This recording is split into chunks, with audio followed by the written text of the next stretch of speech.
tenho muitos respeitos. E não é a falar deles, estou a falar só de outras coisas, que não quero referir-me especificamente, mas quero aqui saudar مرتضى منصور. Agora entendo muito bem sua posição. طبعا انا مش هتكلم كتير ومش هخش في تفاصيل.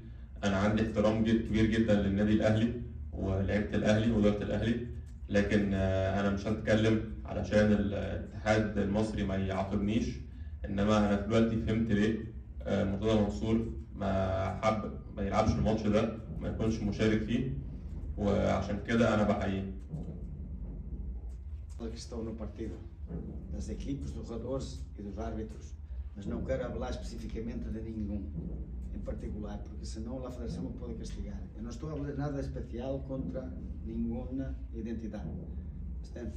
Percebes? Só estou a dizer que agora entendo estas coisas, mas porque estou triste.